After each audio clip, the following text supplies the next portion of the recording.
kuendeleza ujuzi, teknolojia na ubunifu, mafundi sanifu wakichochea maendeleo ya Tanzania kuelekea dira ya taifa ya maendeleo ya mwaka 2050. Ndiyo mada kuu katika mkutano wa mwaka wa mafundi sanifu, yaani Annual Engineering Technicians Day.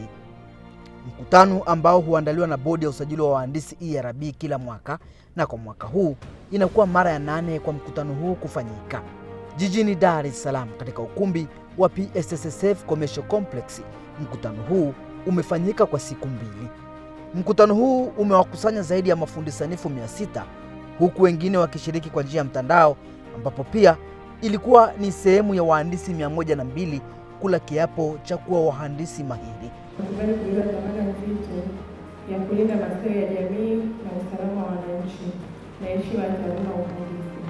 Na pia katika hizo tunawapa code of conduct ambazo mkizisoma zinaelekeza kuweka mbele usalama na ustawi wa jamii katika kazi zinazozifanya, kufanya kazi kwa uaminifu, uwazi na kuepuka migongano ya kimaslahi, kuepuka rushwa na vitendo vyote vinavyokiuka sheria na maadili ya taaluma.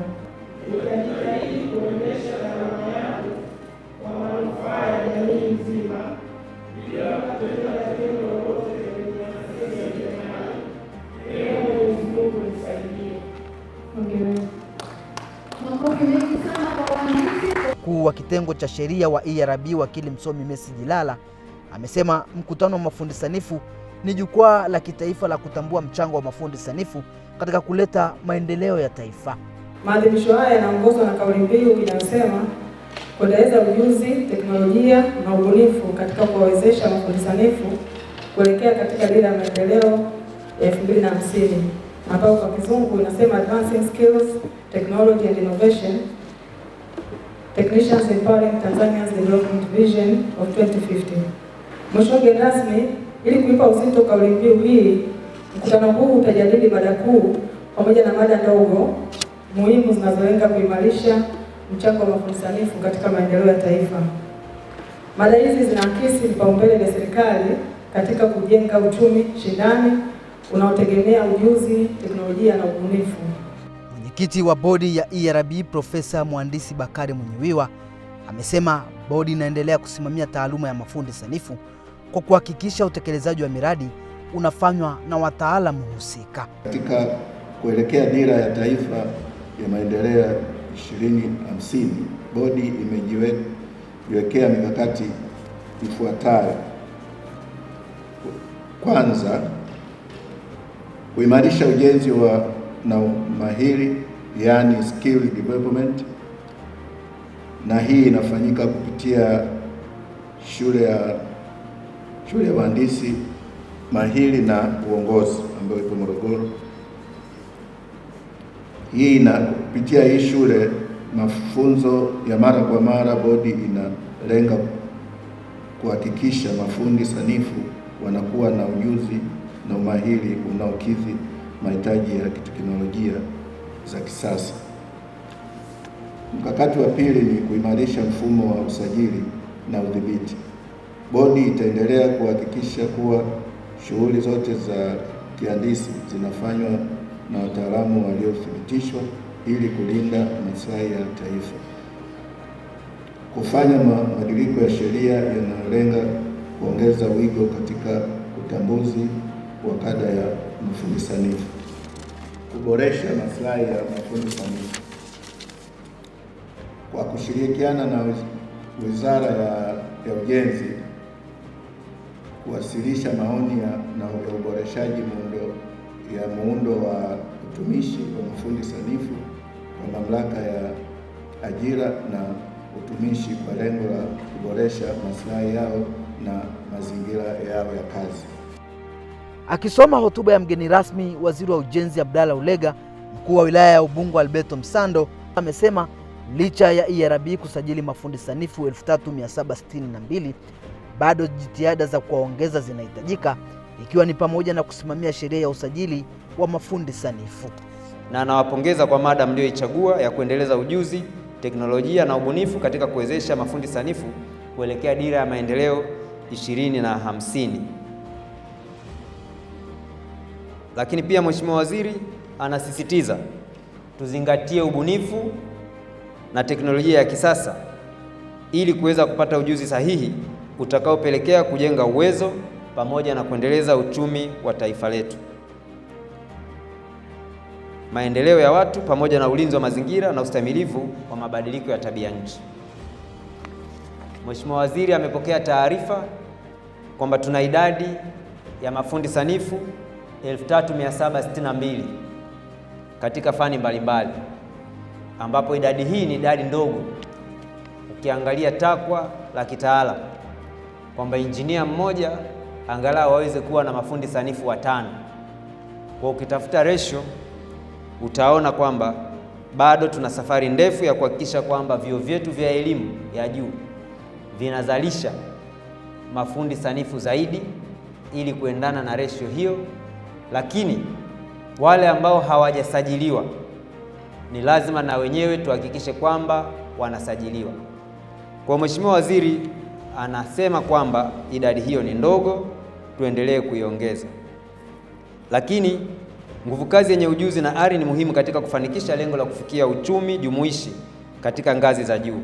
Taifa linahitaji nguvu kazi yenye uwezo, ujuzi mseto, uwezo mkubwa wa kufikiri, weledi katika matumizi ya taarifa pamoja na kutumia teknolojia za kisasa. Kwa sababu hiyo, serikali imeandaa mpango wa 4 wa maendeleo ya miaka 5 kusukuma kwa kasi matarajio haya.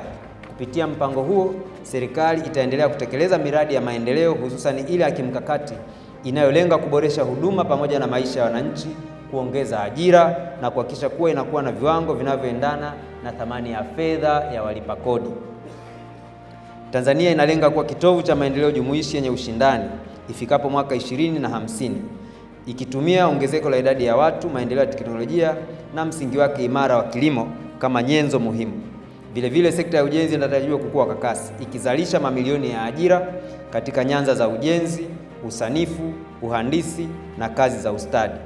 Ukuaji huu utachochea mapato na kuimarisha maendeleo ya miji yenye uwezo wa kukabiliana na changamoto za kisasa na mabadiliko ya tabia nchi.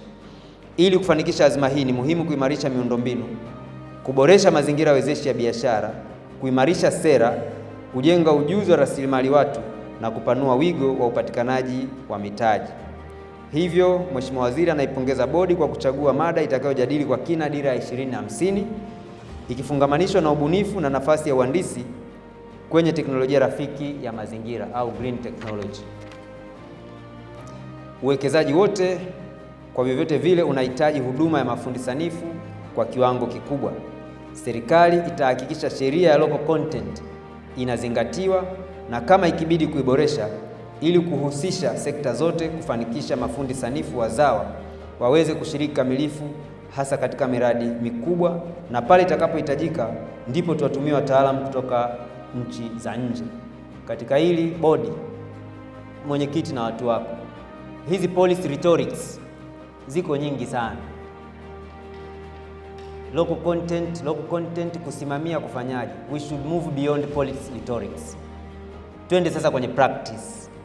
Mkutano huo pia lilikuwa ni jukwaa la kushuhudia bunifu mbalimbali zilizobuniwa na mafundi sanifu pamoja na wataalamu wa kada ya uhandisi.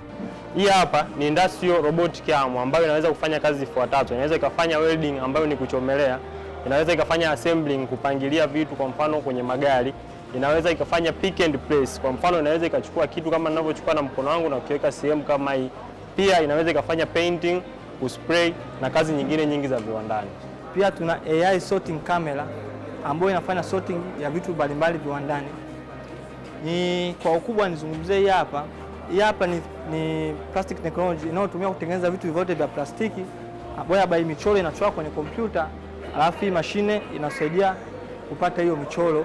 Kwa mfano tunakata, kuchonga, kama mtu anataka kupata parts zilizokatwa ambazo ziko sawa, tunatumia hii mashine.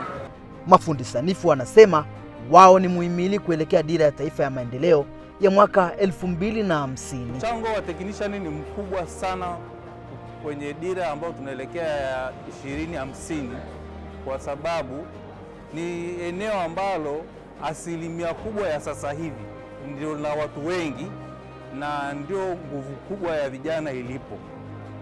na nashauri nafasi hii isiachwe wazi, iendelee kuboreshwa ili eneo hili likiwa limejaa vizuri linaweza kutupa nguvu kubwa ya kufika ajenda ya 2050. Tujue kabisa kwamba mafundi sanifu ni watu wenye mchango mkubwa sana katika taifa na katika taasisi na katika jamii kwa ujumla. Taasisi, mfano mimi katika taasisi inayotokea ni taasisi ya maji. Pale kuna mainjinia, kuna wahandisi, lakini mhandisi hawezi kufanya kazi akajitosheleza bila fundi sanifu kwa chini yake. Mchango mkubwa kwa mafundi sanifu ni kujenga uwezo wa taasisi kwa ujumla. Tunatazamiwa sana mchango wetu wa kuinua taasisi hasa kwa sekta kama ya maji, sekta za ujenzi, sekta za viwanda.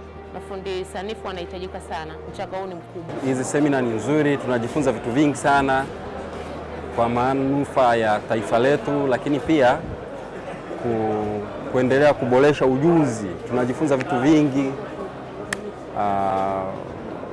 majengo yanayoendelea kujengwa, tunapata design mbalimbali kutoka nchi mbalimbali.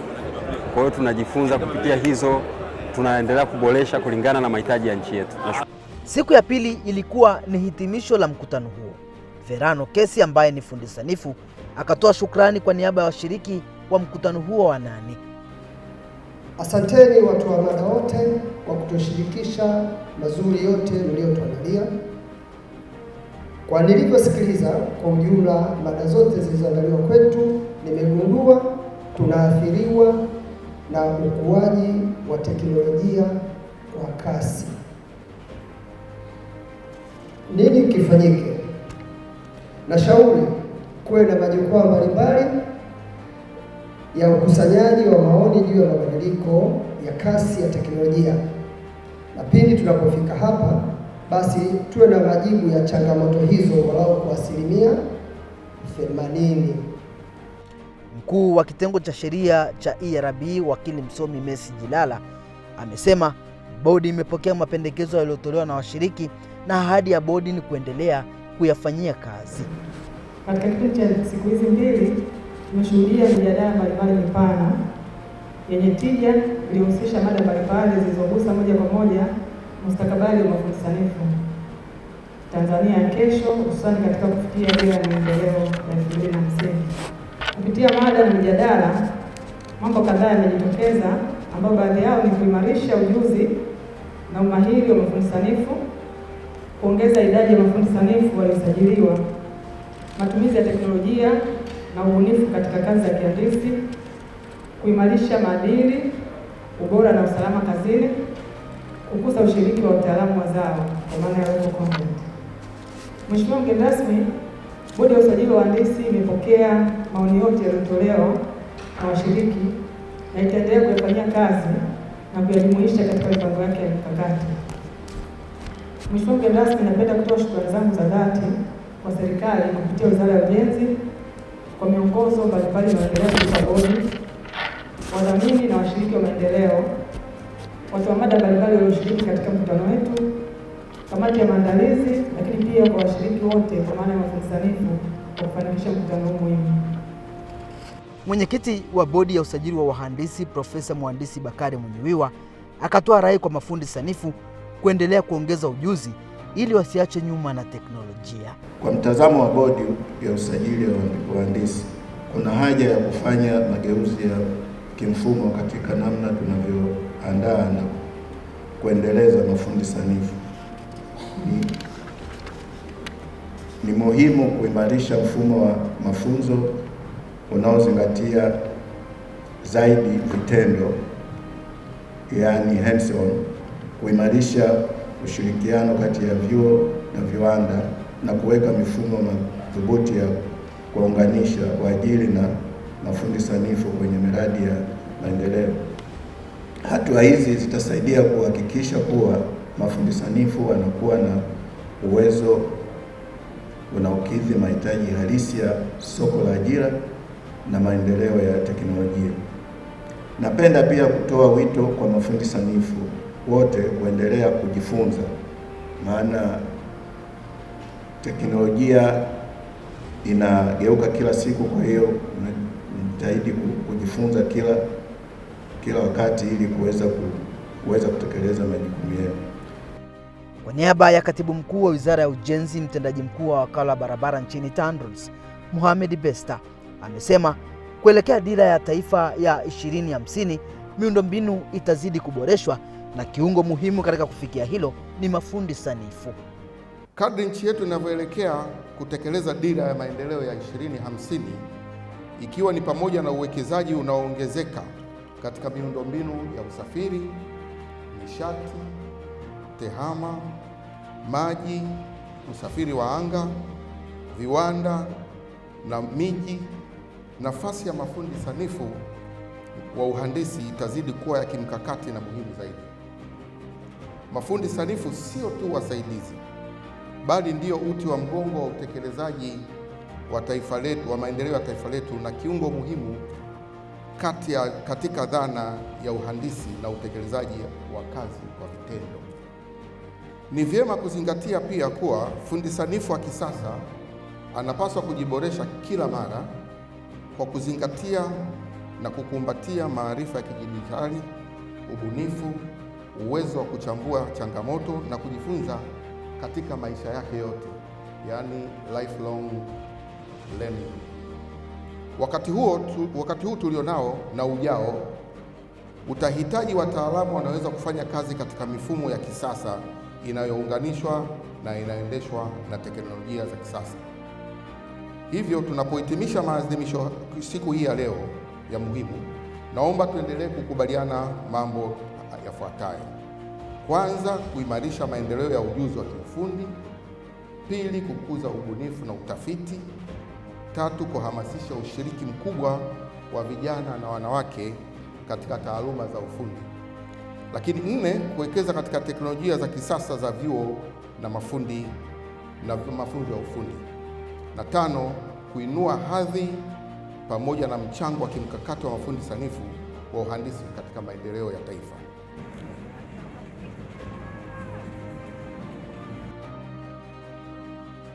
Siku ya tatu, mafundi sanifu walifanya utalii wa ndani katika hifadhi ya taifa ya Mikumi iliyopo mkoani Morogoro.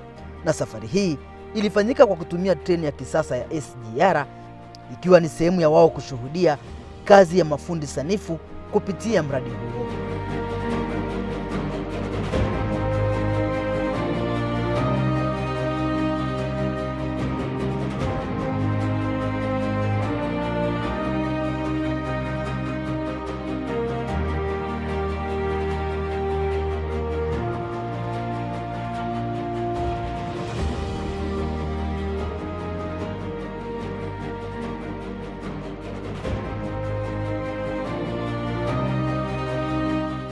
Katika hifadhi ya taifa ya Mikumi, uzuri wa mandhari na vivutio ikiwemo wanyama katika hifadhi hii ni ishara tosha kwamba taifa la Tanzania limebarikiwa.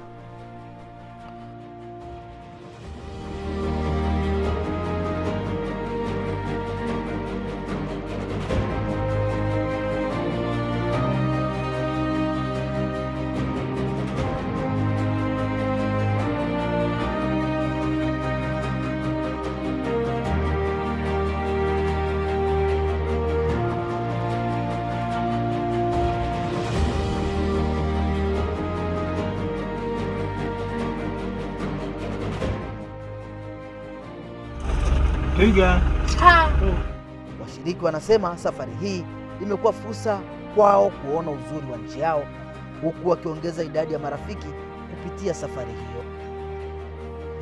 Tumeona wanyama mbalimbali, tumeona twiga, tumeona zebra, yaani kwa ufupi tu tumeona wanyama wengi sana. Jarabii kwa kweli amejitahidi kila ambacho kiwa katika matangazo hicho tulichokiona. Kwa hiyo tunawapongeza sana, tunaomba waendelee hivi hivi na pia wajitahidi tena ijayo twende sehemu nyingine, maana mbuga ziko nyingi. Kwangu mimi ninakutana na watu tofauti tofauti na wengine ni ndugu mtakuwa tofauti, lakini Jarabii imetukutanisha. Siku ya leo nimeweza kutumia usafiri wa SGR ambao ni miundombinu ambayo pia ni miundombinu ambayo kuweza kujengwa na sisi wazawa, mafundi pamoja na wahandisi wazawa.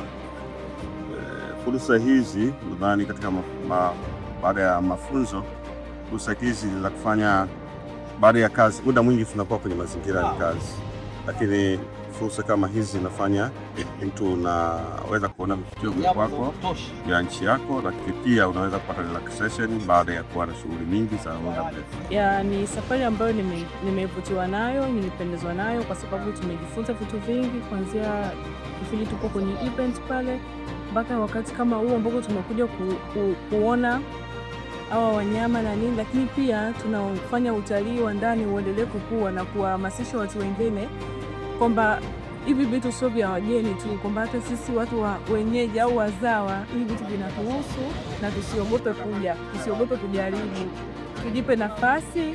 Kuna maisha baada ya kazi, so tumeenjoy ya Rabi na kuacha alama sanjari na kumaliza kiu kwa kila mshiriki aliyehudhuria. Mimi ni James Lerombo.